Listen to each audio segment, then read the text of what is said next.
লন্ডনের হাইওয়েতে ঝিরঝির করে বৃষ্টি পড়ছে। ডান হাতে ওয়াটার কালারের ছাতাটা শক্ত করে ধরে চারিদিকে তুষারাবৃত রাস্তার মাঝখান দিয়ে হেঁটে যাচ্ছে তে।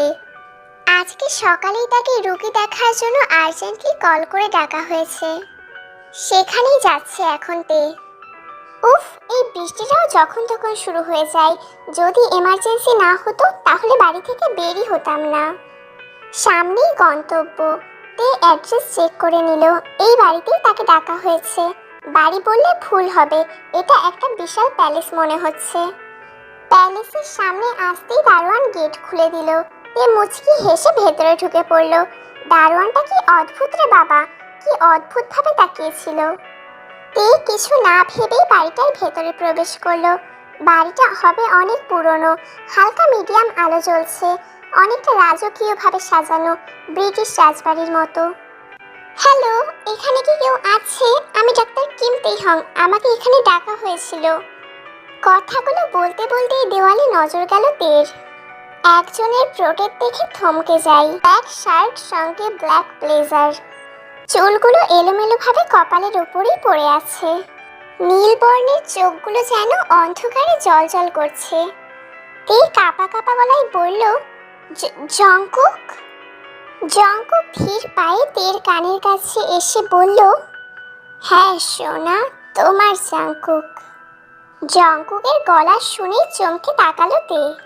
ঠোঁটের কোণে বাঁকা হাসি নিয়ে তের মুখের দিকেই তাকিয়ে আছে জঙ্কুক। তে একটা শুকনো ঢোক গিলল, তারপর এক লাফে ৬-৭ মাইল দূরে গিয়ে দাঁড়ালো। তো তুমি এখানে কেন? আমার পেশেন্ট কোথায়? জঙ্কুক আশেপাশে খোঁজার অ্যাক্টিং করে বলল, কেন সোনা, পেশেন্ট তো তোমার সামনেই দাঁড়িয়ে আছে, দেখতে পাচ্ছ না? আমি তো পেশেন্ট। এই যে আমার বুকে এখানে ভীষণ ব্যথা হয় জানো তো। আমি তো তে নামের অসুখে আক্রান্ত হয়ে পড়েছি। সেই অসুখ সারাতেই তো তোমাকে ডাকলাম। তার মানে তুমিই কল করেছিলে সকালবেলা?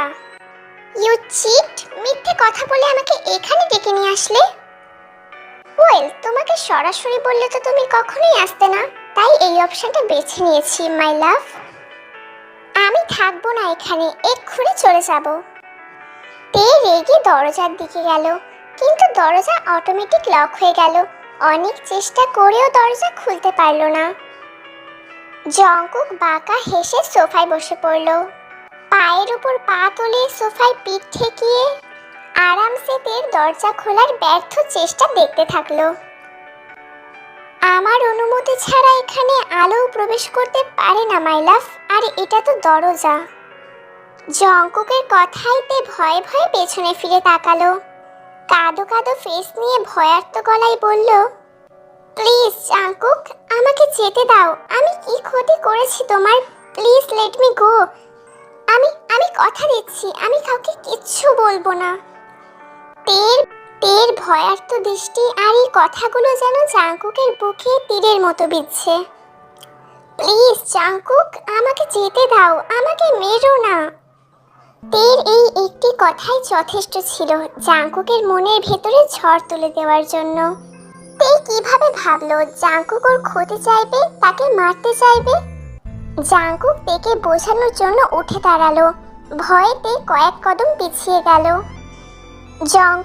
জঙ্কুক এতে রেগে গিয়ে ঝড়ের গতিতে তেকে দেওয়ালের সাথে আটকে ধরলো।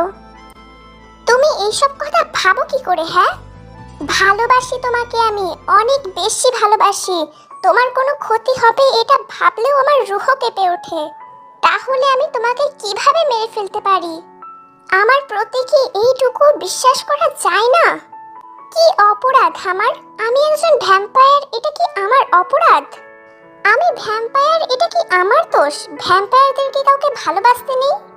আমি তো তোমাকে বারবার নিষেধ করেছিলাম আমার কাছে আসতে, আমাকে ভালোবাসতে, কিন্তু তুমি তো শোনোনি। তুমি আমাকে দুর্বল করেছো। যতই তোমার থেকে দূরে সরে যেতে চেয়েছি, তুমি ততই আমার কাছে এসেছো। আমার অনুভূতিগুলো তো আমি লুকিয়েই রেখেছিলাম, কিন্তু তুমিই তো প্রথম ভালোবাসার অধিকার নিয়ে আমার কাছে এসেছিলে। কিন্তু এখন আমার অস্তিত্ব জানতে পেরে তোমার ভালোবাসা শেষ হয়ে গেল? ভালোবাসার জায়গায় ভয় জন্মালো? ভ্যাম্পায়ার হওয়া কি আমার জন্য এত বড়ই অপরাধ যে তুমি এইভাবে আমাকে তিলে তিলে মেরে ফেলবে?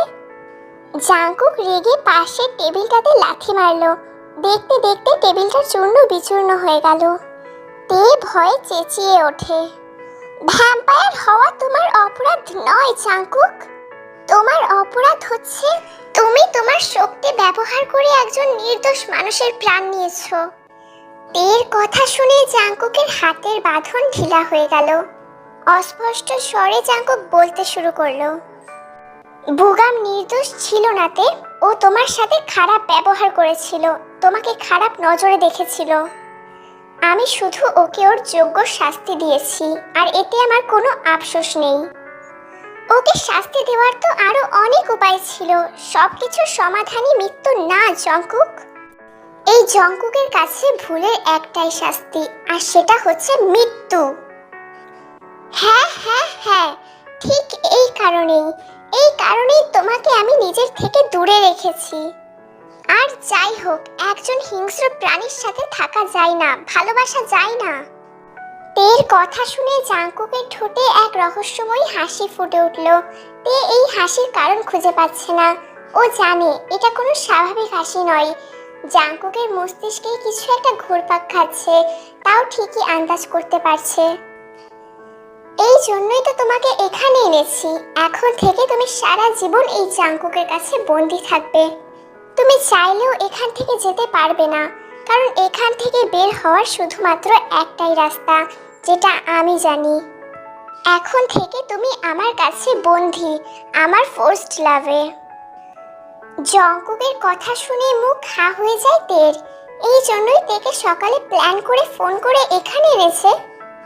ধীরে ধীরে সবকিছুই স্পষ্ট হচ্ছে তের কাছে। তেকে এইভাবে অবাক হতে দেখে জাঙ্কুক নিজের ডান হাত তুলে তের গালে স্লাইড করতে করতে বলল, এখন থেকে আমি যেইভাবে বলবো তুমি সেইভাবেই চলবে। এখান থেকে পালানোর চেষ্টা ভুলেও করবে না, তাহলে সেই শাস্তি কি হবে তুমি সেটা কল্পনাও করতে পারবে না। শুধু তো ভ্যাম্পায়ার ভ্যাম্পায়ার করো, তাহলে শাস্তি হিসেবে তোমার শরীর থেকে রক্ত শুষে নেব। জঙ্কুকের কথায় তের গায়ে কাঁটা দিয়ে উঠল। ভয়ে ও ঘামতে শুরু করেছে। জঙ্কুক তো এটাই চেয়েছিল। জঙ্কুক মুচকি হেসে তের ঘাড়ে মুখ গুজে নাক দিয়ে স্লাইড করতে থাকে।